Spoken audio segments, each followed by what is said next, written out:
Good afternoon, everyone. Thank you so much for joining us today. This panel discussion is called Virtual Collaborations, Digital Events, and the Future of Festivals. From Twitch streams to Minecraft concerts, this festival circuit looks very different from last year. And in this panel, we're going to explore how the industry has changed, how festivals and organizations are adapting, and what the future holds. The last few months have been filled with many long sighs, probably quite a few tears, and plenty of uncertainty. But alongside the disruption, events in the music industry has done what it does best, adapt, evolve, and experiment. And with me today are 4 music industry innovators who each bring a very unique perspective to our current times. Please join me in welcoming Jeroen Fontein, Sara Spicer, aka Lioness, Richard Sparvier, aka Blackfoot, and David Sikorski. Woo! Claps all around. Digital panel claps.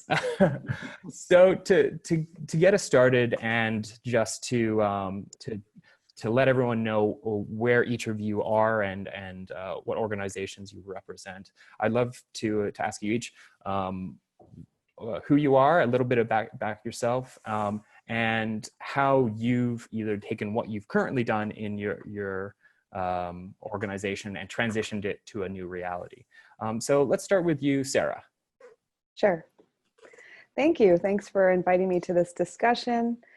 And my background is I've basically been for half my life, 22 years, involved with as a DJ, talent buyer, music curator, and living room stage director for Shambhala Music Festival.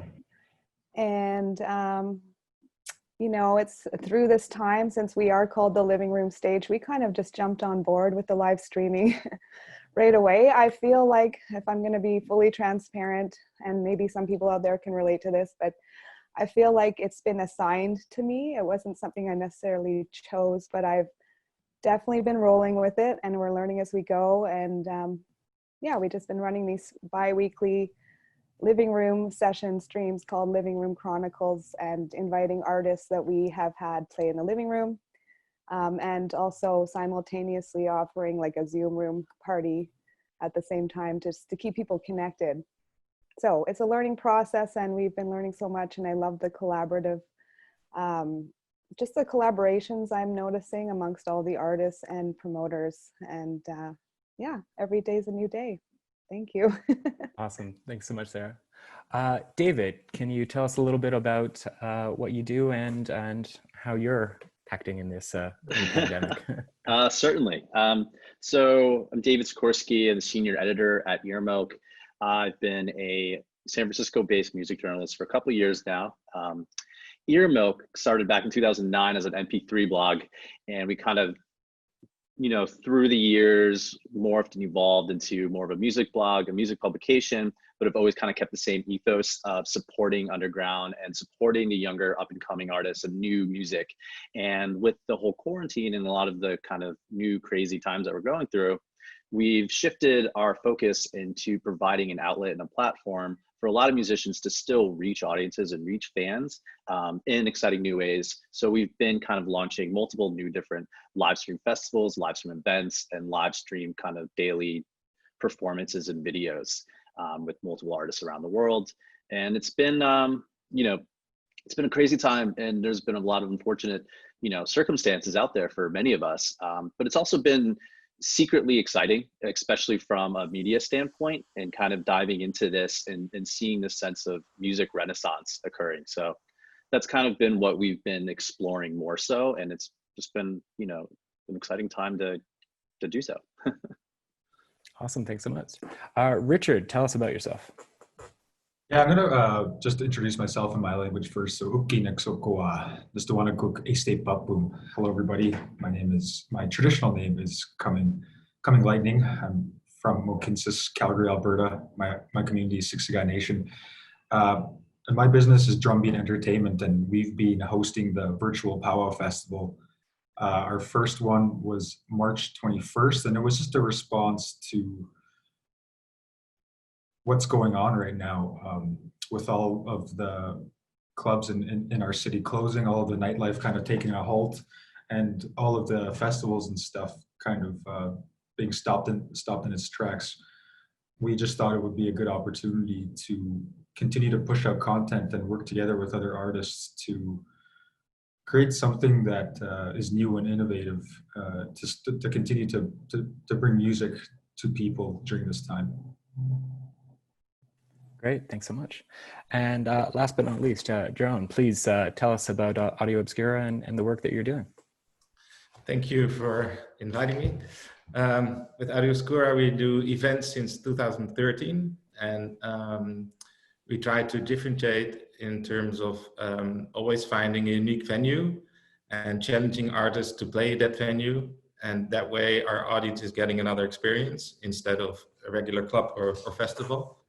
And over the years, added multiple crazy venues from tunnels to train stations, from concert halls to loft areas.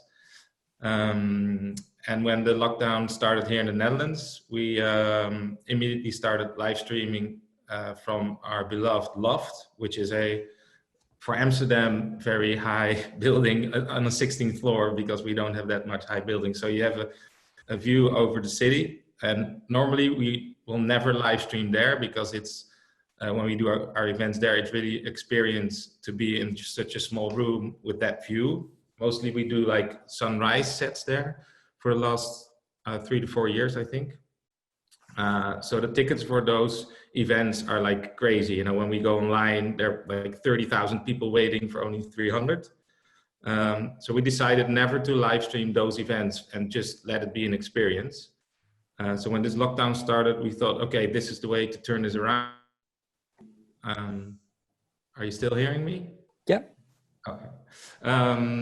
So we did like just one artist and then the venue without people, and live stream that experience during sunset, all with fundraising money for the World Health Organization. After doing that for, I think we did 4, yes. We went back to the drawing table and thought about the situation, and even thought that, okay, maybe we won't do any events up until the end of 2021.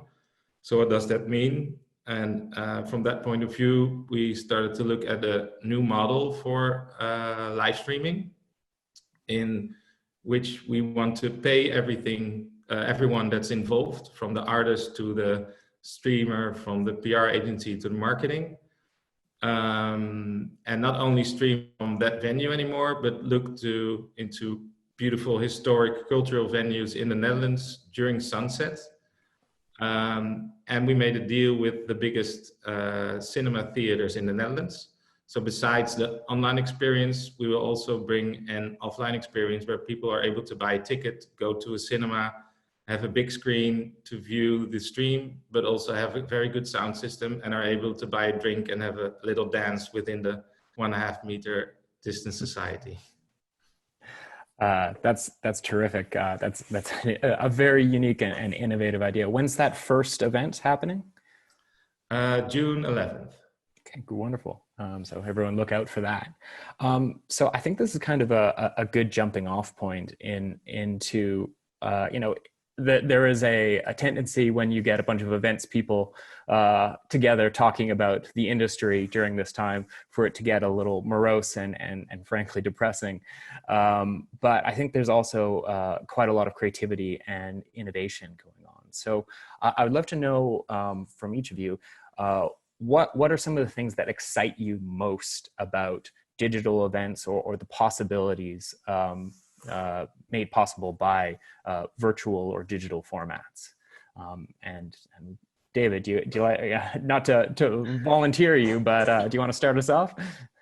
Yeah, I mean, with live streams and kind of seeing this trend of moving events virtually, you've kind of already seen it happening. You know, ever since, I would say, maybe Live Aid in 1985, there's about 2 billion people that tuned in and watched that on just on television. So that kind of always been in the background, and the spark of like, how can we throw in events while also including a lot of other kind of at home access? And I know the Coachella festival last year there was about, I think maybe 500,000 people tuned in to their YouTube live for Beyonce's set, which is pretty incredible when you think about like maybe only 100,000 people actually attend the festival physically. So this whole opportunity has kind of allowed us to expand our audience and our reach. And how can we create an event where we're still not limiting the potential in the fan base? You know, you're never taking away the intimacy, and I don't think any of that's ever going to lose. I think the physical presence of dancing with your friends and hearing the music and feeling the music will never leave. But I do see this really wonderful trend of expanding the opportunity to still see it live. You know, if someone were to message me saying Black Madonna is doing a back-to-back with Carl Cox right now, here's a link, I would absolutely tune in. I would also see them live. I wouldn't not see them live too. So I think that's just kind of been, you know, the fun new trend to see people really embracing this live streaming and seeing the opportunities that it has for kind of expanding your reach and your audience. Awesome. Anyone else want to dive in? Very well said. Yeah. Leave it to the editor to be well spoken. Yeah. Oh man, oh no. Well, you know, it's funny. It's because you know, and Jeroen, I remember the ADE last year. You all did a wonderful event at there as well. But you guys didn't. You all haven't live streamed that. You haven't live streamed many of your events for a while now, right? Yeah, it depends on the venue, and of course if the artist is in. But with the Rijksmuseum event we did with Underworld and also Maceo-plex, we both streamed those, and also a concert hall. And a couple of years we did, I think it was Maceo-plex's event in Muziekgebouw, which we also streamed. So yeah, it's not like indeed, as you say, but yeah, we are familiar with it and we've been working on it for many years. Actually, to be honest, before I started at Obscura, I was also involved in some other events. And back in, I think it was 2011 or 2012, we were the first official live stream in the Netherlands, meaning that we had to deal with like YouTube and the Right Society companies to how to set it up, because they were not familiar with, okay, streaming music on the internet, how does that work? So we had to actually find it out here. Yeah, no, I mean, with Sara, you spoke on it earlier, and it's been such an interesting dive into all the mechanics of what goes on with live streaming, the multiple platforms, the equipment, the technology, the editing, the necessary tools, and I don't know what that's been like for you all as well. Absolutely. I should mention, well, I'm here to learn from you guys. I'm constantly learning, and I'm not like I have a really great tech support. I have to give a shout out to CJ, our designer, and our visuals artist, who really encouraged us to jump on. And the festival as a team, like this is what we've been up to with the living room, just because we wanted to jump on and get going with it. But the festival is working collaboratively as a team to create a professional stream that will be launched sometime this summer. And we're actively working on a pre-party, and all of that will be pre-recorded. We just don't want it to be really glitchy. We don't want any glitches. So pre-recording and working out all the different ways that it'll look like a live event, but it'll be pre-recorded and offered as a package to our patrons. And the pre-party will have all of the stages involved, and then we're looking at how to be able to pay artists and get the funding and a budget to pay the artists when we do our big event sometime this summer. So absolutely. And I'm learning things like the other day we did our last Living Room Chronicles, and just little things on how to market and grow the followers. Even I learned about rating streams. You can actually like go in and find out when your friends are streaming and ask their permission to, you know, if you're done, can we raid your stream over to ours? And even hosting events while not online, like auto host. These are all things I just learned about yesterday. So a day at a time. You guys know a lot more than I do. I appreciate all the information. I think that this time is very interesting. Like you had mentioned, David, live streaming has been around for a while. Ultra Music Festival does it, Coachella does it. EDC also does it. It's really awesome to see all those ways to communicate with fans on different platforms. But I think what's really interesting about this time, especially, is seeing all the grassroots organizations come together. Local DJs, local acts in your city that maybe you didn't have the opportunity to go out and see them pre-COVID. Now you can, tune in from the comfort of your own home while still supporting the scene. And like you had mentioned, Sarah, in the technical side, we've been doing this for 2 months now, I think. And I think every time I stream, I'm learning something new. And even today, like with the microphone issue, like we're still going through the motions. And I think it's good when you collaborate to be able to support other people on the technical side of things and build the community up in such a way that not only are you streaming, but other people are streaming. And other people are getting content out there for people to enjoy during this time. Richard, actually, I had a question specifically about your event, the virtual powwow event. Sure. And you were one of the first off the block when it came to creating a virtual festival in Canada, certainly. But one of the things that really struck me about the virtual powwow event is, you had Indigenous artists from across Canada, cross-programmed in different time zones. And I was wondering, would that type of event be possible, maybe from a financial perspective, but even possible at all if it was done in a traditional way?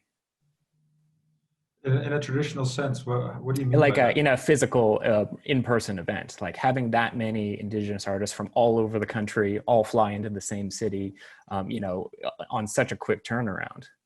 Oh yeah, since the beginning of this, the whole virtual powwow festival, it's been in my mind that I want to eventually bring everybody together and have a festival here in Calgary or in Alberta somewhere, to bring people from all those different parts of the country together here in Calgary. And it hasn't only been in Canada. We also had DJs from the United States, from Utah all the way to Washington, DC. So we've kind of been covering all of North America at this point. That's fair. I wanted to dive back into something that Jeroen, you mentioned, how you're exploring how to fund these events and funding different virtual experiences. And David, obviously, EARMILK has lived in the online ecosystem for its entire existence. So I'm interested to know, Jeroen, how do you, what strategies are you taking to fund your event, and if anyone else has any other things that they've seen people do or strategies to kind of tie revenue and also compensate artists and production staff for their time and efforts.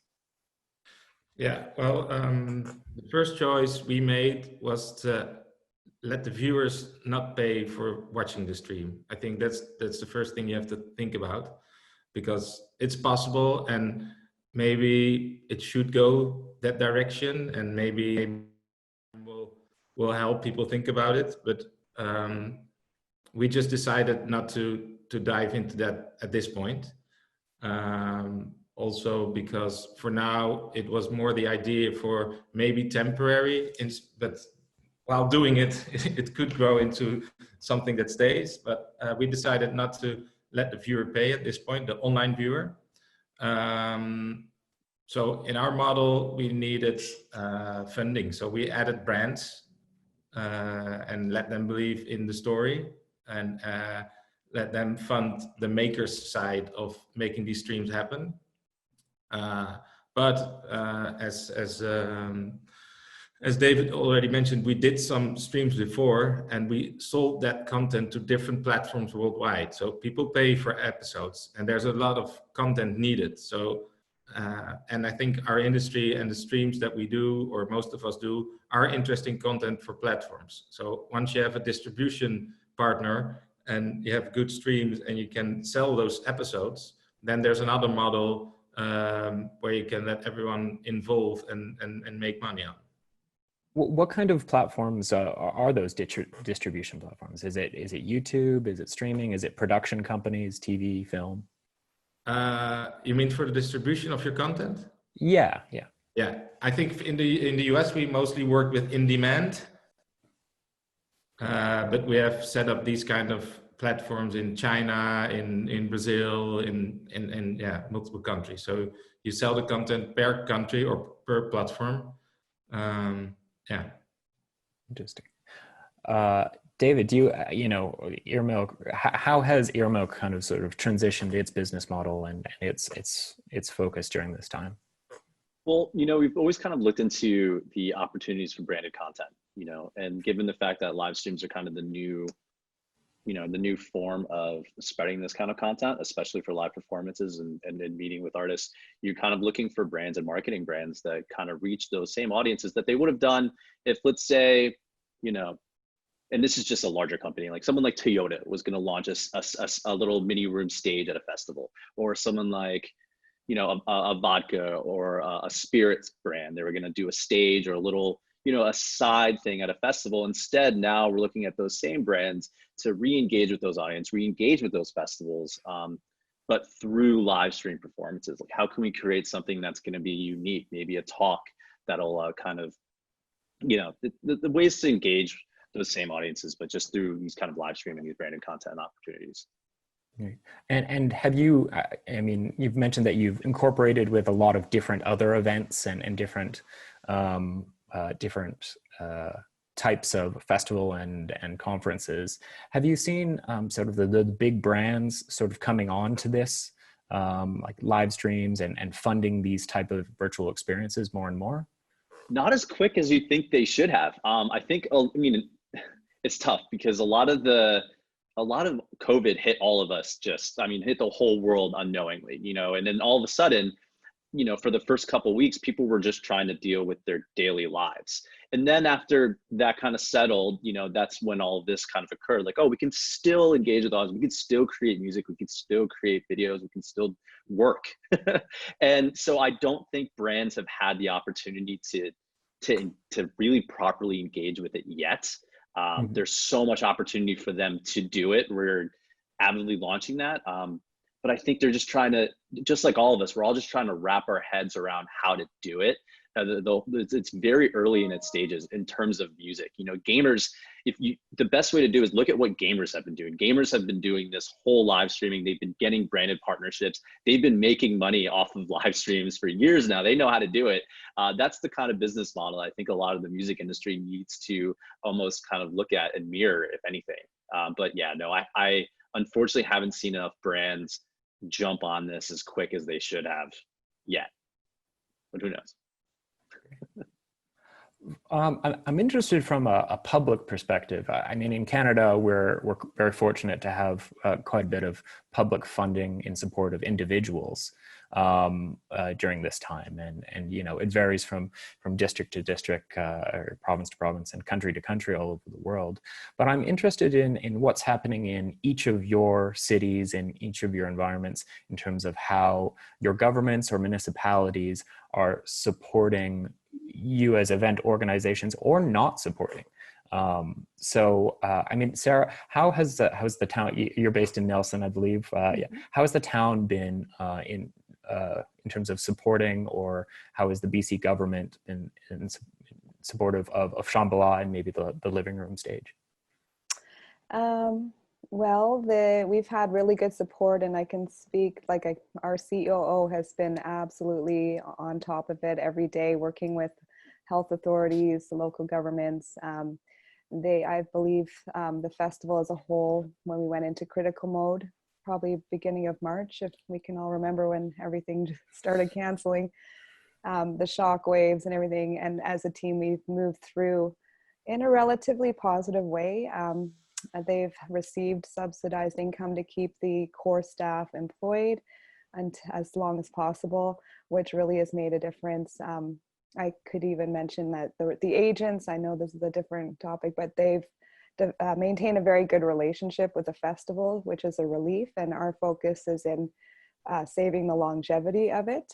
And we still can't foresee how that will look in the future, or how, if we were to talk about the guidelines they're kind of projecting would have to happen next year, it almost seems impossible to us in my mind, but I hold a positive vision that things are going to change and evolve as we go. In general, I think, yeah, we feel fortunate here in BC in general with that. And we're looking into artist grants, and the festival is a non-corporate event. So we don't have the whole brand thing is an interesting topic to me. I'm not sure how that would work. But I know the government is working. They do appreciate the business that it brings for the economy here. And so they want to support however they can. So great. That's what Jeroen, so you'd mentioned that you guys have had a very close relationship with municipal governments and employees. What does this look like now and going forward for you?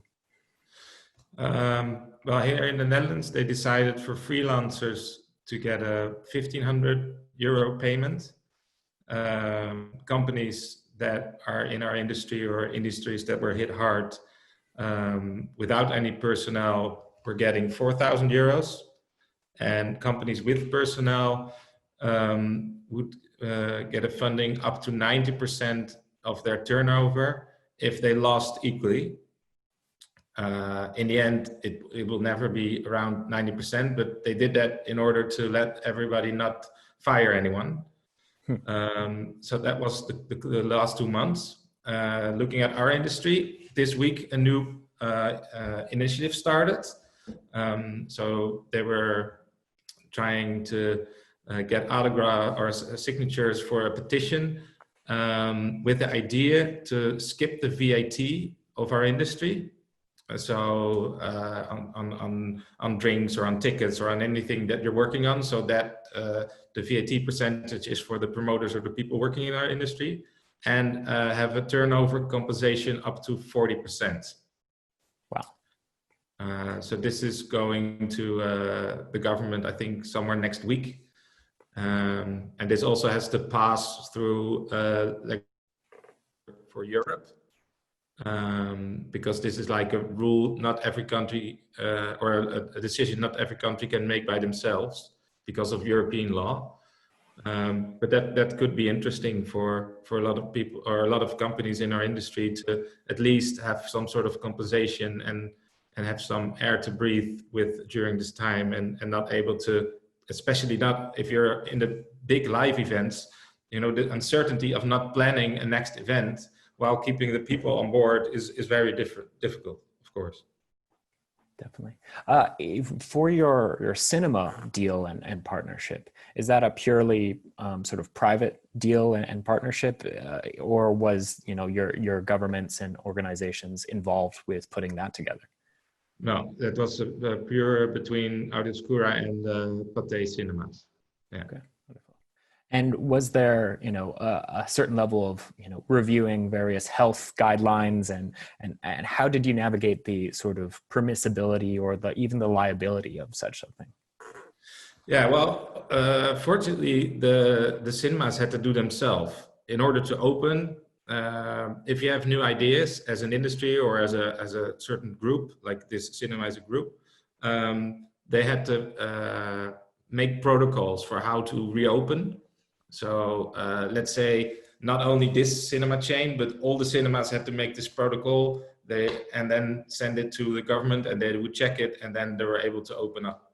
So the fact and how they open up is actually under their protocol. And yeah, we don't have to do anything. You know, people buy a ticket. Their main challenge is if they do open up multiple rooms, is the length of each film or our content in terms of how people get in, and when they go out, that the streams of people walking in and out are not the same. So that's their biggest challenge. But once you're in, there's a certain way of walking through the cinema, get your drink and get to your seat, and the same way when you go out. Interesting. Yeah. So that it's really about people management and sort of changing that. I am interested, I mean, Sara, to switch topics a little bit, but Sara, you brought this up about the relationship between agents and event organizers right now. And certainly one of the phenomena of right now is, you know, a mass cancellation happened a couple months ago, but certainly as venues potentially look at reopening in the fall, or you see a lot of events being pre-booked or rebooked for the fall, perhaps aspirationally in a lot of cases. What has everyone's interactions been with agents like during this time, and how do you see that evolving as this goes longer? And then as a sort of a final thing is, have you been working more with artists direct over agents because these are often like non-revenue based events? So, I mean, that was a lot of questions all at once, but yeah, maybe Richard, would you like to dive in? And how have you been working with artists and agents right now? Yeah, sure. So the interactions I've been having with artists are quite personal. I haven't worked with an agent during this time. We actually set up, it was interesting, we set up a big group chat on Facebook that has a lot of, almost 50 Indigenous artists in the group chat. So it can get a bit convoluted at times when everybody's chatting back and forth, but people are able to connect real time, almost like a virtual backstage of sorts. And when it comes time to the festival, I'll reach out to individual artists to give them information such as, streaming requirements, technical support if they need it. And usually after people's sets, they'll post into the group chat and people will give like a pat on the back of sorts. And but I'm more of a grassroots organization, so communication has always been direct between myself and the community who I work with. Great, awesome. David, Sara, Jeroen? Yeah, so for us, it's been a couple different things and very recent, because like I mentioned earlier, a lot of the industry is kind of just catching up to the live stream concept.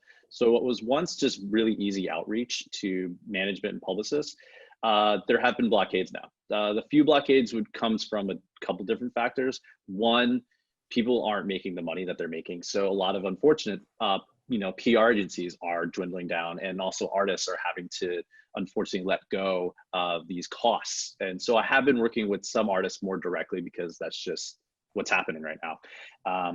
Very recently, we started finding, not kind of blockades, but we have to choose which platform we now stream to. So larger labels, I won't say which ones, aren't allowing their artists to now stream to Facebook, or they won't allow their artists to stream to Twitch, because now they're starting to find opportunities to regulate the content that's being out there. So then that's kind of the other, kind of holes that we have to kind of go through. In terms of, who else we can bring in and who we're working with. I mean, it's been exciting to reach out, and everyone's been more open to live stream. Not everyone, like Richard said, not everyone has the technical background or the equipment that's readily available to them. Asking people to have an Ethernet cable and an HDMI video capture device, a high definition camera, an audio mixer. These are all things that people don't kind of have readily available to them. So kind of working with artists, sometimes directly. And this is one of the first things, even as a journalist or an editor, I don't really call them directly. I'm having these artists call me on my cell phone and then talking them through all of these things. And it's a brand new, that's a brand new experience, is to kind of jump on these phone calls and working with artists and kind of setting them up almost as if I'm, a geek squad or tech support. So, it's been a little, that's a long-winded answer. That's kind of been how we've been talking and dealing with these artists. Have you found, so EARMILK has been a platform for, very emerging artists to, massive names. Have you found it almost has democratized the production of content or the production of music, or the experience, have you noticed a difference between how either say a professional artist or a musician or DJ and a more amateur or aspiring has undertaken this? Yeah, I mean, Richard talked about this before, and he kind of sparked that in me, because I remember one of the first times I actually had the opportunity to go to EDC and see the media room that they have. And if you've seen EDC's media room, it looks like a massive NASA control center with just monitors and monitors and screens, and people just, video and live streaming. It's incredible to watch, really. I remember part of my EDC, I just sat in the media room just watching them work. I'm like, this is incredible. but you know, not everyone thought for so long that live streaming took that. Like, that's the equipment you need. You need basically an NBC production studio to do this, and you don't. Yeah, and we're learning this. And then because of the quarantine, everyone, regardless of who you are, if you're, and you can see this with celebrity videos too, if you're Lady Gaga or, you know, someone, a DJ from across the street, you know, everyone's at home right now, and not everybody has high def cameras. Not everybody has mics and setups and audio, because most of that stuff is at studios. Most of their equipment are at studios that they borrow or the label sends them to. So, you know, it has kind of democratized the whole aspect, or the entry level for live streaming is we're all kind of on the same level. Everyone can live stream. The barrier of entry has definitely, you know, dropped, and it's very easy for everyone to kind of get into it. There's no real differentiation between them all. Jeroen, your live streams and your productions are sort of famous for being one, incredibly well done and beautiful. But am I right in thinking that you've been able to do them without a, say, NBC or massive media engine behind them? Have you been able to do them quite sort of nimbly and you know, at a lower budget? Well, I think the most important is that the company we work with is called Nomobo, and they were the company that did all the live streams for Ultra in the States, and that was their first client, and the owner is a very good friend of mine. And when I was setting up my company, he was setting up his, and I was going with him to all these ultras and see what he was doing, and the same was with us. So he started to bring in that we should do live streams as well, because our content looked so much different than any other festival or club night. So we sort of, it blended in together to have this, him raising in production and quality and working with us. So it was, yeah, sort of a fortunate situation, so to say. Do you have a sort of a minimum standard that, you know, your venues and your events are sort of very famous for how distinct they look? When you're thinking about developing a live stream or a virtual event, do you take the same process to developing, you know, the shot, the background, what the visuals are? Yeah. One of the reasons we never prefer to have any screens or visuals in our venues is because we choose the venues for the venue is the visual. And sometimes an artist wants it, and sometimes we're not able to block it, but we prefer to not have any visuals because it distracts when you dance. It's just being in that room or being in that space, enjoying the music, and the performance is our main point of how we want to make our events happen. In terms of live streaming, there's a whole different situation, of course, because there's way more to see and way more to explore, especially now that we go outdoors. So the center point will be sunset, meaning that a 2 hour or 1 hour, in terms of if it's more live or a band, it will be close to an hour. If it's a DJ, we do 2 hours. But to keep it interested for 2 hours, that sunset keeps changing the colors in the stream. So that makes it really interesting to keep watching aside of the music and the artist that you're looking at. And yeah, we script the whole venue or surrounding, so we make extra shots. There are drones involved. Venues that we will use this summer, we even go indoors to have some view and cross that in the streams. And yeah, it's just like a storytelling live stream. So it's more than just the music and the artist and the venue. There's way more to see. That's awesome. Sara, I mean, so Shambhala, of course, is sort of famous for you know, this carnival in the forest, to this incredible physical experience. You know, obviously it's still very early days, and the Living Room Chronicles. How have you, you know, thought about approaching either like the visual or aesthetic of Shambhala and bringing it into a virtual environment? We've discussed the idea of like shooting live streams from our stages on site. I don't think that's going to happen as far as I know now, but we're doing similar, like for the next event that is the pre-party to the Shambhala stream. they will be filming in different locations and in nature at sunset overlooking the lake, and each stage will represent whatever their brand is in some creative way. And yeah, they would, you know, it's, for me, it's like mind-blowing. I'm learning from Jeroen how the potential of what we could do as we move forward into the future.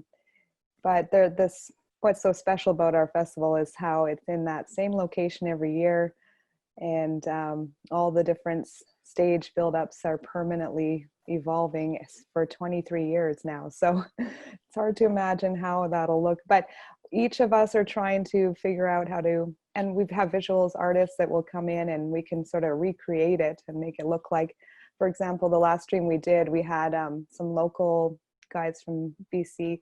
I have been reaching out to people right at the beginning of this 2 months ago saying, are you stream ready? Are you stream ready? So we've booked in the people who are ready to go. And the guys that played Naturalist had a shot of their set from last year. They set up a green screen and managed to have, it looked like they were literally playing from the living room with the crowd in there and dancing. And then they zoomed in once in a while. It was pretty cool. I was very impressed what they're up to. Yeah. So I see the potential there. I see that there's a lot of clutter too on some, I'm very picky about the aesthetic. So my goal is to make sure that we have some entertainment and art and visuals happening for people that are aesthetically pleasing, and it keeps people engaged while dancing in their living room or wherever. I love the theater idea. I think that's incredible. I think I'd be more happy if we can evolve to doing the combination of that, having like a theater event, outdoor festival, following all the guidelines while being able to stream to the world at the same time. It's very good. I like that. Awesome. In terms of your working with artists, you mentioned, you know, working with artists that are live stream ready. Do we, you know, that idea of being live stream ready, that's almost like a new set of tools, that's a new set of skills that all artists and now production companies are going to need to bring in order to even start competing, in order to start producing in this environment. Do you think that will, you know, have you seen everyone kind of uniformly come up, or has there been some really quick and agile people that have been able to take advantage of it quickly? I think a combination of both, and with the support of my, like a lot of people have their Twitch accounts set up, and just, I think, getting the OBS set up and learning how to multi-stream. We have a lot of resources, videos circulating, and we've been supporting artists to get that going if they also want to multi-stream at the same time. In terms of like the event, to be able to like pay, like the headliners that we're hearing from agents are now willing to take a reduced, obviously a lot less money than they would, but we're navigating through that. And people are way ahead of where I have been, or where we are for sure, like some of you guys here. And but there were surprisingly a lot of friends that are like, oh yeah, let me figure it out. And then a day later, okay, I'm ready. So it can be pretty quick for some people. Everyone's jumping on pretty quick. Yeah. The funding side of things is really, really fascinating, especially once we get to payment. When it comes to interactive online experiences, you touched on, Sarah, the different platforms and how they look.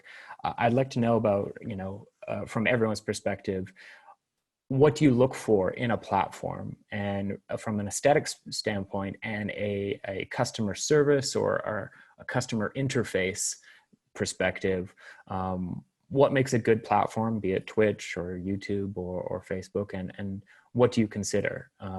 Jeroen, do you want to start us off? Well, I think there are two things. I think if from our point of view, as a promoter or as we record the streams and we want to get them out there, especially now, if you involve the brands, their most important question is the reach. Mm-hmm. So from that point of view, you need platforms that have a lot of reach. And then it doesn't really matter how it looks. If the reach is good, then you can make the best out of it. So I think it's really the perspective of how you want to look at it, in which answer you will receive. So if you only look at how Twitch looks, or to have an opinion about that, I may not be the best one to ask, because we're at this point just trying to get as much reach as possible, and working cross-posting and work with multiple platforms. And if they're interested in our content and the way that we shoot, we're opening up the cross-posts, or for them to be able to add our streams to their community and tell about us or our artists or about the Netherlands, because we do these sunset streams for beautiful places. So yeah, that would be my answer from our point of view. And yeah, anyone else? David? Yeah, so a lot of it's been kind of growing pains and seeing what works and what doesn't work. We've been using different software that can kind of stream across different platforms. And from there, we've been seeing which software creates the best quality content, and then which streams or which software will allow us to do what we need it to do. Can we conference in different artists? Can we add overlays? Can we add in this? Can we add in that? Will it be able to, can we schedule a pre-recorded video and let that play without us having to do it manually? And then in terms of the actual platforms that we go to, you know, it's been various challenges. Facebook has been our biggest challenge, which is unfortunately our biggest audience, because of the fact that we as a music community, we hadn't gone to Twitch yet. You know, when we did a live stream with our first live stream festival to raise money for a local club a couple weeks back, the majority of the entire audience, everyone was commenting, saying, I just created a Twitch account so I can see this. And it was just thousands of people saying that, because, you know, the music community hadn't, you know, we don't always go to Twitch for our daily music consumption. That was never a thing that we did. And, you know, we were still at that early stages. We were still focusing on Facebook because that's where we would do. Our Facebook Live was where our audiences were. And we still do that with a lot more of our acoustic and other kind of genres. But in terms of electronic music, we have 100% gravitated towards Twitch. And a lot of that has to do with the regulations that Facebook uses, because Warner Music and Sony Music have very strong algorithms on Facebook, and they have shut us down. They've shut multiple times. I mean, there's the one festival I was talking about specifically was a 3-day event with 12 hours each day with various musicians performing back to back. And my notifications was Facebook's down, Facebook's down, Facebook's down, Facebook's down, Facebook's down, because the algorithms, the copyright laws on Facebook are a lot more tougher than Twitch is at the time. Hopefully Twitch remains a little bit more lenient towards electronic music, you know, because at the end of the day, a lot of the musicians that were performing a lot of these, especially in the electronic industry, you know, not everybody has copyright licenses with every single track that they perform yet. You know, and so a lot of that is kind of where we're finding what platform will allow us to do what we do, while also trying to find ways to create these kind of licensing agreements that will allow us to do this in real time. You know, some people mentioned that being able to pre-record it, that's why pre-recorded events and sets are beneficial, because you have the opportunity to get those licenses done beforehand. But in terms of like live streams, you know, we've gravitated towards Twitch because, well, A, they have 15 million daily users, and then B, because of the fact that their copyright and the regulations are a little bit more lenient towards electronic music. Richard, have you done the same with using Twitch, or have you managed to make Facebook work, or what's your experience been? I want to echo David's sentiment there. Facebook hasn't been the greatest to use, just because, yeah, we have used software such as Restream, and it would just be super choppy. We'd be able to stream for about 20 minutes and then we get cut off.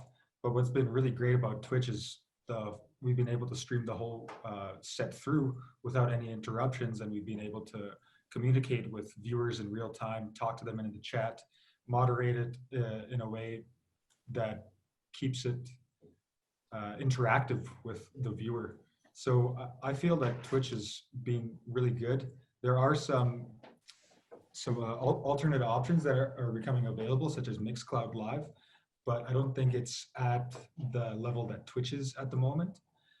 It would be ideal if we could stream with no interruptions on Facebook, because that's just where everybody is right now. I think as things start to develop and people start to make Twitch accounts, take the 2 minutes out of your day to create a Twitch account, we'll start to see a lot more people engaging with these festivals online, with these artists. And right now, as things just continue to develop, I'm sure we'll find a dedicated platform that'll give us the freedom we need to stream as artists, to stream as organizations. Great. Yeah, Sorry. Sorry, really quick.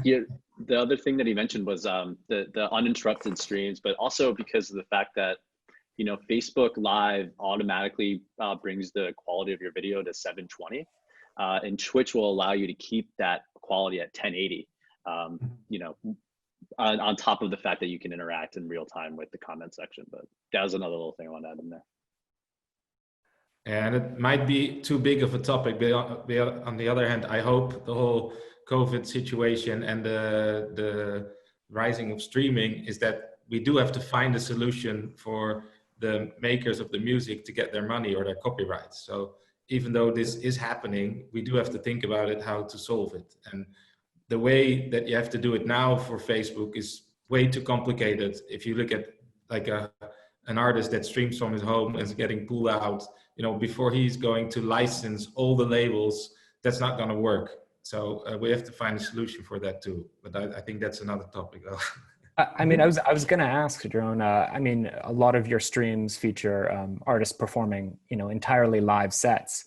And is that a strategic decision in order to sort of make sure that, you know, if it's all 100% their own material, they ostensibly own the copyright for most of that? Yeah.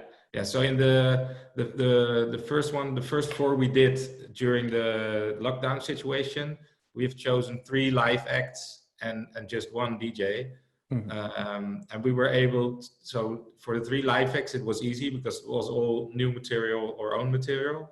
The DJ was Joris Foreign, and we've done licenses with him before. And Facebook was aware of us doing this because of the World Health Organization fundraising we were doing, which was also some through the Facebook World Health Organization fundraise. Because they were doing, I don't know if you saw that, but they were trying to make 10 million and then they would double it. So we reached out to Facebook to tell them that we want to contribute to that. So they sort of whitelisted us for those 4, which is very helpful in terms of the live streaming, but for the rebroadcast or people watching afterwards who were not able to look at it live, but they see it on your Facebook page, then still the major labels are able to pull it off or mute the sections that their music is in. But yeah, for the streams that we will do now, we've chosen, as many of you do, to pre-record and go into the clearance process. But that's like, yeah, it's a whole of a job, you know? Yeah, that is not something, you know, yeah.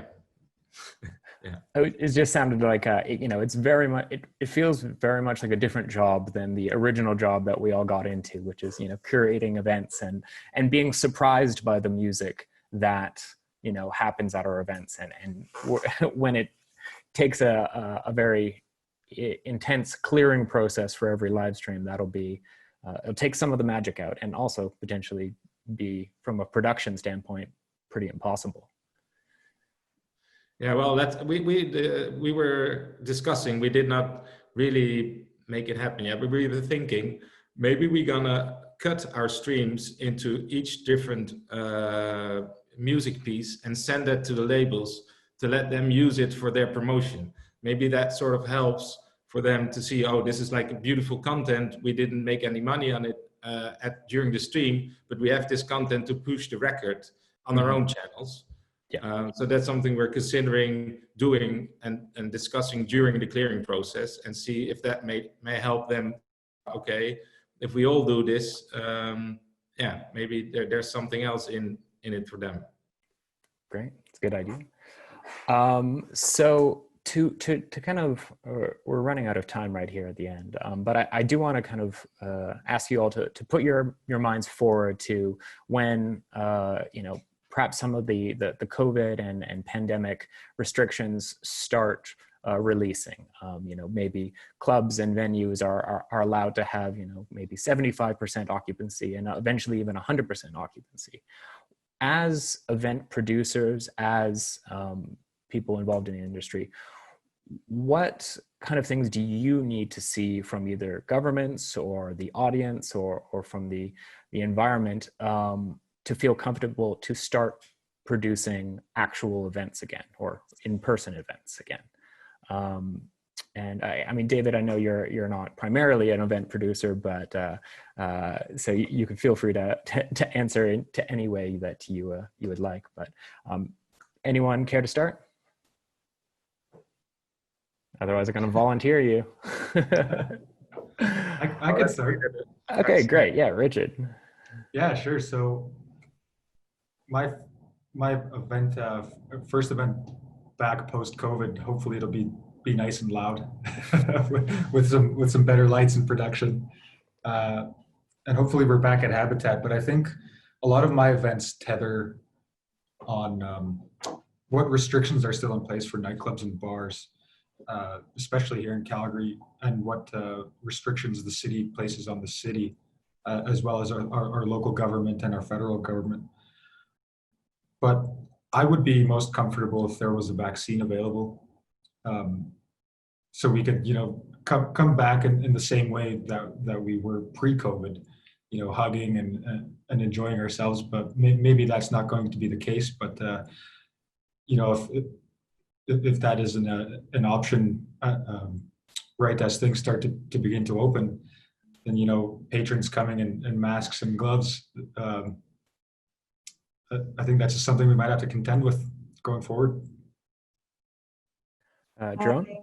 Oh, Sarah? I agree with Richard. I've been hesitant. My husband and I have a production company where we do like club events, and I'm personally hesitant to even think about planning one until we're really certain that we can have the businesses open at maybe it'll be a reduced capacity. Masks, I can imagine a lot of people will be wearing them and have a whole new awareness and mindfulness around washing their hands and being, for me, it feels weird. I'm not gonna lie. Like, I can't imagine doing it if we can't be dancing and hugging. And so I'm all for a vaccine if that's gonna be what solves this issue in the future.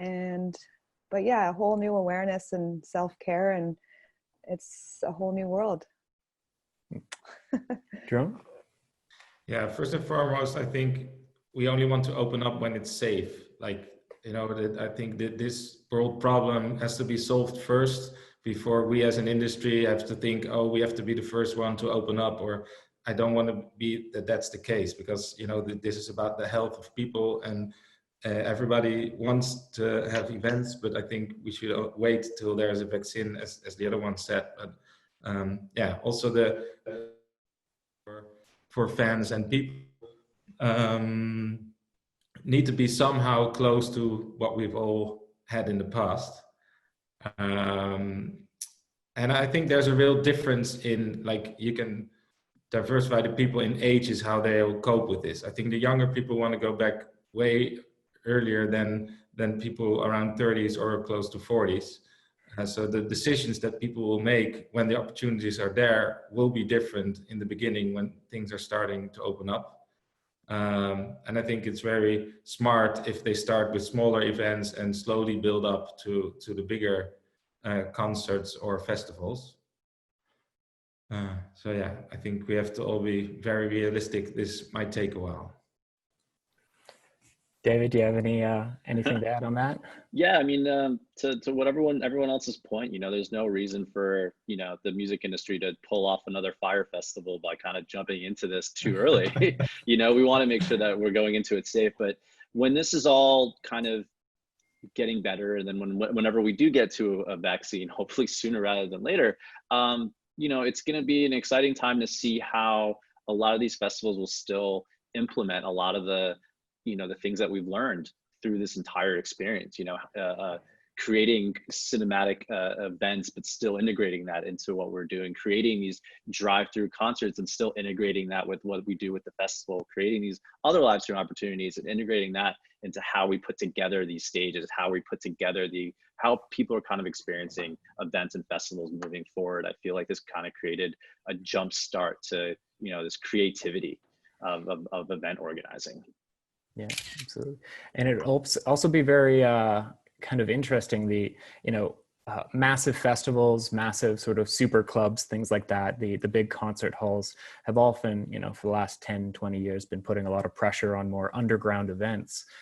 You know, if the health organization limitations, you know, only recommend, you know, max gatherings of 100 people for a year or 2 a year, I could really foresee a sort of a new renaissance for small venues, because they're the only ones that are even able to operate within the new times. So, you know, it could be it could be very rough for larger venues, but smaller venues may be able to get back into the swing of things a little bit sooner, just based on recommendations and restrictions. Yeah, so I mean, we're kind of right at the end right now. I would love each of you to maybe let us know and let the audience know where they can find you online, where they can check out your next stream, and what you have coming up. Sarah, do you want to start us off? Sure. Our fan page for the Living Room Stage is called The Living Room Stage on Facebook. There's always the Shambhala. That's our brand that we bring to Shambhala. And I believe our next live stream will be June 4th or 5th, and it's to be announced soon. Sara Spicer is my other fan. I'm a lifestyle entrepreneur. I promote, big advocate for multiple streams of income and health. And so you can find me there, Sara Spicer. And yeah. Okay, thanks so much. That's about it. Oh, Instagram, forgot about that. So we have an Instagram for Living Room Stage, and then my own personal, Sara Spicer, Leonida Spice. Thanks so much for inviting me on. I really enjoyed this, learned a lot from all of you. Thank you. Thanks, Sarah. David, what's EARMILK up to? Where can we find you? Yeah, so we'll be doing daily live streams across all different types of genres of music. You can check us out on earmilk.com, Facebook EARMILK, twitch.tv/EARMILK. Then feel free for any event organizers or any artists or managers to reach out to us. We're incredibly excited and interested in working alongside different events and different artists to promote both, you know, themselves in any way possible. So, yeah. Jeroen?